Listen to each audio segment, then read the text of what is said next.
আসসালামু আলাইকুম। Walton smart fridge presents quick টকে সকলকে আমন্ত্রণ।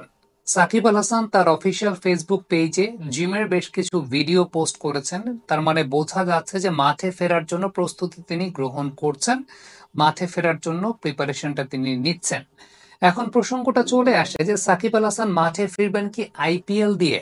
আইপিএল এ যে লেভেলের ইন্টেন্সিটির ক্রিকেট খেলা হয় বা আইপিএল এর স্ট্যান্ডার্ডটা ফ্র্যাঞ্চাইজি ভিত্তিক ক্রিকেট লিগের ক্ষেত্রে এক নম্বরে রাখতে হবে। অনেকাংশে আইসিসির ইভেন্টের চাইতেও আইপিএল এর ইন্টেন্সিটিটাকে অনেক উঁচু স্তরে বা উঁচু দরে মাপা হয়। সেই জায়গায় সাকিব আল হাসানের প্রত্যাবর্তনটা অ্যাকশন শুধরানোর পর সেটা আইপিএল দিয়েই হবে কিনা সে ব্যাপার নিয়ে অনেকের মধ্যে একটা জল্পনা কল্পনা বিরাজ করছে।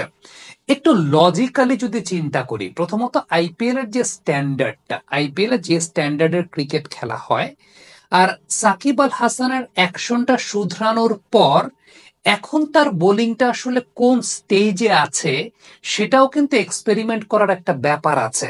এখন আইপিএল এর ফ্র্যাঞ্চাইজিগুলা সেই জায়গাতে আগ্রহী হবে কিনা সেটা কিন্তু একটা বড় প্রসঙ্গের জায়গা চলে আসে। খুব স্বাভাবিকভাবে যদি আপনি চিন্তা করেন, সাকিব আল হাসানের বোলিং অ্যাকশনে আমরা যেমনটা জানতে পেরেছিলাম, মহসিন শেখ বাংলাদেশ ক্রিকেট টিমের সাবেক অ্যানালিস্ট, তিনি বলছিলেন যে সাকিবের যখন অ্যাকশনের প্রবলেমটা ধরা পড়েছিল তখন সেটা প্রায় ২৬ বা ২৭ ডিগ্রি পর্যন্ত আসলে চলে যাচ্ছিল। এখন ওই অনুযায়ী তিনি বোলিং করছিলেন, সেটা গেল ১-১.৫ বছরের পার্সপেক্টিভে যদি আমরা চিন্তা করি, কোনো না কোনো একটা কারণে তার বোলিং অ্যাকশনের একটা বিচ্যুতি ঘটেছিল। সেই বোলিং অ্যাকশন থেকে সাকিব আবার সেই অ্যাকশনটাকে চেঞ্জ করেছেন এবং যেমনটা আমরা জানতে পেরেছিলাম যে লাভবুরু ইউনিভার্সিটিতে যে বায়োমেকানিক্যাল পরীক্ষা হয়েছে, সাকিব ২২টা বল করেছিলেন, ২২টা বলের মধ্যে ২০টা বলই ছিল সাকিব আল হাসানের ১০ ডিগ্রির নিচে। তার মানে অনেক শার্প অ্যাকশনে বোলিং করেছেন। দুটা বল তিনি ১০ ডিগ্রির উপরে করেছিলেন, তাও সেটা ১৫ ডিগ্রির নিচে। তার মানে এত অ্যাকুরেট ছিলেন সাকিব আল হাসান। কিন্তু কোয়েশ্চেনের জায়গাটা হচ্ছে, এই যে নতুন অ্যাকশনে সাকিব যখন বোলিং করছেন, এই অ্যাকশনে তার বোলিং এর কারেন্ট স্টেটটা আসলে কেমন, কারেন্ট স্ট্যান্ডার্ডটা আসলে কেমন, কিংবা সেটা আসলে ম্যাচ এক্সপেরিমেন্টের তো একটা ব্যাপার আছে। এখন এই যে ম্যাচ এক্সপেরিমেন্টের ব্যাপারটা, আইপিএল এর মঞ্চে আসলে সরাসরি ওই রিস্কটা ফ্র্যাঞ্চাইজি গুলো নেবে কিনা সেটা একটা অনেক বড় প্রসঙ্গের জায়গায় কিন্তু চলে আসে। যে আলটিমেটলি নতুন অ্যাকশনে আসার পর সাকিবের বোলিংটা এখন কোন স্টেজে আছে এটা তো আইপিএল এর ফ্র্যাঞ্চাইজিরা জানে না, বা এই বোলিংটা ম্যাচ স্ট্যান্ডার্ড অনুযায়ী আসলে কোন অবস্থায় আছে সেটা কিন্তু এক্সপেরিমেন্ট করা হয় নাই এখন পর্যন্ত। সো সেটা যখন এক্সপেরিমেন্ট করা হয় নাই, ওই জায়গাটা আইপিএল এর মতো টুর্নামেন্টের ফ্র্যাঞ্চাইজিগুলো ওই রিস্ক নেবে কিনা সেটা একটা অনেক বড় প্রশ্নের জায়গা চলে আসতে পারে। ওয়ালটন আবারও মিলিয়নিয়ার অফারে ওয়ালটন ফ্রিজ কিনে আপনিও হয়ে যেতে পারেন মিলিয়নিয়ার। হ্যাঁ, সামনে পিএসএল আছে, সেটা একটা ফ্যাক্টর যে পিএসএল এ সাকিব আল হাসান আসতে পারেন কিনা কিংবা কোনো ফ্র্যাঞ্চাইজি সাকিব আল হাসানকে নিতে পারে কিনা। আমি যদি আইপিএল পিএসএল এর স্ট্যান্ডার্ড তুলনা করি, সেই জায়গাটা আইপিএল এর স্ট্যান্ডার্ড তো অবশ্যই আরো অনেক আগানো, আরো অনেক হাই ইন্টেন্সিটির ক্রিকেট হয়।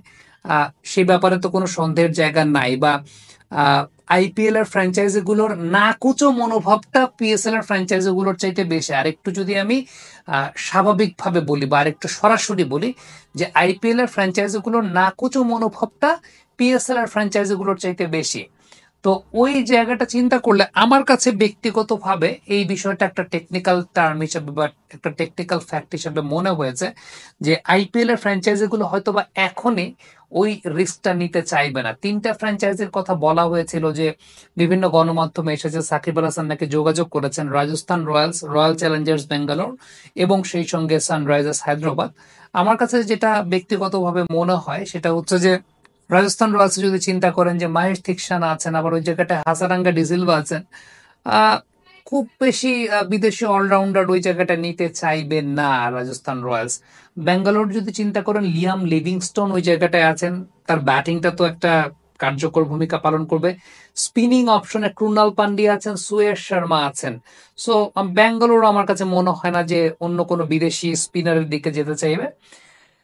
হায়দ্রাবাদের অপশনটায় একটা অপশন তো অবশ্যই খালি আছে। আপনি যদি চিন্তা করেন যে হেনরি ক্লাসেন, ট্রাভিস হেড এবং সেই সঙ্গে প্যাট কামিন্স, তার সঙ্গে স্পিনিং কোটাটা যদি চিন্তা করেন, তাদের তো Rahul Chahar local leg spinner আছে। অ্যাডাম জ্যাম্পার অপশনের জায়গাটাতে সাকিব আল হাসান একটা অপশন ক্রিয়েট হতে পারেন, বাট তারপরও প্রসঙ্গের জায়গাটা ওইখানে যে যেহেতু বোলিং অ্যাকশনটা শুধরে সাকিব নতুন করে এসেছেন, এখন নতুন বোলিং অ্যাকশনটার কন্ডিশনটা কেমন, এই মুহূর্তে কতটুকু ধাতস্থ হতে পেরেছেন, সেটা কিন্তু এখন পর্যন্ত এক্সপেরিমেন্টেড না, সেটা এখন পর্যন্ত এক্সপেরিমেন্ট করা হয় নাই। সো সেটা যেহেতু এখন পর্যন্ত এক্সপেরিমেন্টেড না, সো আলটিমেটলি আইপিএল এর ফ্র্যাঞ্চাইজিগুলো ওই রিস্কটা নেবে কিনা সেটা একটা প্রসঙ্গের জায়গা। যদি নেয় সেই রিস্কটা, দেন সেটা তো অবশ্যই দেখতে ভালো লাগবে। আমরা আইপিএলটা আরো সুন্দর করে দেখবো সাকিব আল হাসানের প্রত্যাবর্তনের জায়গাটা, বোলিং অ্যাকশন